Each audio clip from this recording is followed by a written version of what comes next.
So what's up guys, ayan, so wala tayong ginagawa, so subukan natin to buksan guys. Gamit ko ito lang flat screw kasi wala tayong gamit itong ano pangalan nito, parang lane, pero ginawa ko ng paraan para mabuksan ko. Tingnan ko yung loob ng 1TB ito guys.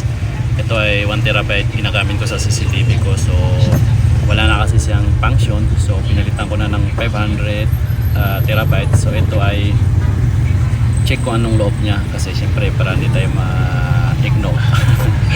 So ayan, so gumawa ko ng paraan paano buksan. Tingnan nyo, nahihirapan ako dahil wala nga akong gamit ng ganitong tools. So ginawa ko ay diniskartehan ko. So ayan, tingnan nyo guys, ginagawa ko. Ayaw, ano. So let's go guys, forward natin to guys, let's go.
Ayos, wala tayong gamit.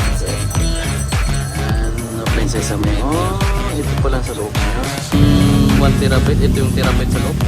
So pinuksan ko guys kasi hindi na magamit. So mahirap talaga buksan guys kasi yung mga tornilyo niya, wala na to.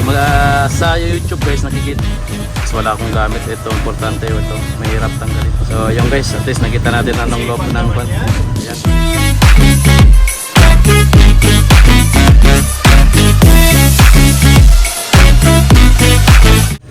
So dito guys, check natin sa likod din guys. Ayan, ano to loob. Ito yata ang kumbaga motherboard niya.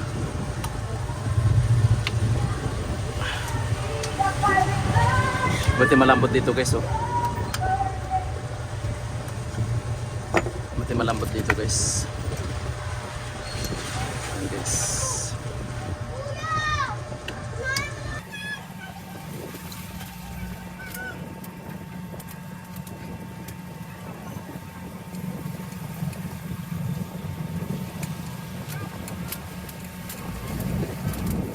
Wala kasi akong printo gamit kaya yan. Wala tayong tools ng ganitong kailangan buksan siya. So check natin ang loob mo guys.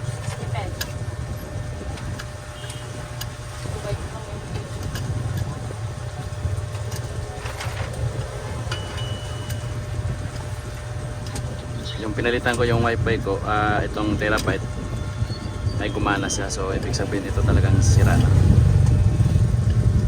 Nagmana. Pero nanonood ako sa YouTube guys. Ito ay gumagana.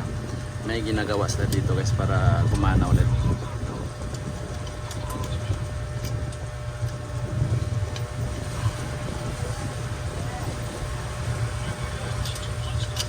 Check natin ano to. Yun. Yun. So last guys, ito yung nakikita ko ang puno na 2TB. So silipin natin guys.